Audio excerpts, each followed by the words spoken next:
गसाइगावआव उन्दै बैसोआव हाबा खालामनाय गासै सा 37 सोद्रोमाफोरखौ हमदों।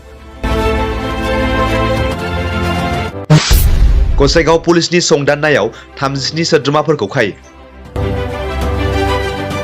गिबि मन्थ्रि डक्टर हिमन्त बिश्व शर्मानि बिथोन होनाय लोगो लोगोनो थांनाय हरखालि गसाइगाव पुलिसा गसाइगाव महकुमानि सिङाव थानाय गुबुन गुबुन जायगायाव संदाननानै गुबुन गुबुन ओनसोलनिफ्राय गासै सा 37 आयेन बेरेखा हाबा खालामनाय सोद्रोमाफोरखौ हमदों। लोगोसे गसाइगाव थानानि सिङाव थानाय सिमल टापु पुलिसा गासै सा 3 सोद्रोमा, तुलसीबिल पुलिसा गासै 8 सोद्रोमा, कसुगाव पुलिसा गासै सा 4 सोद्रोमा, सापखाता पुलिसा गासै सा 7 सोद्रोमा, गुरुफेला पुलिसा गासै 6 सोद्रोमा आरो फावरागुरि पुलिसा सा 4 सोद्रोमाफोरखौ खायो।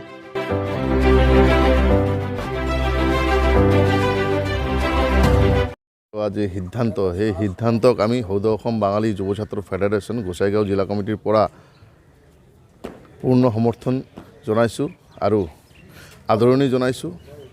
আজি গোসাইগাঁও প্ৰশাসনে ইতিমধ্যে 37জন অভিযুক্ত আসামিক এৰেষ্ট কৰিছে। অনাগত দিনত এই সিদ্ধান্তৰ যোগেদি আমাৰ জনসংখ্যাৰ কিছুমান হ্ৰাস পাব। দ্বিতীয়, আসামীবিলাকৰ যে পৰিয়াল আছে, পত্নী আছে, পত্নীক ফেমিলিৰ যাতে চৰকাৰে দায়িত্ব লয় সেইটোৱে আহ্বান জনাইছোঁ।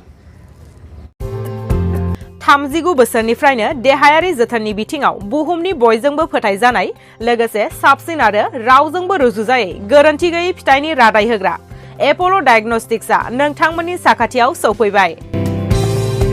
बे एप'ल' डायग्नोस्टिक सेन्टाराव थैजों सोमोन्दो थानाय गासिबो बेराम, कभिड-19 बेराम, खि, हासुदै आरो गुबुन गुबुन बेरामनि आनजाद खालामनाय जायो।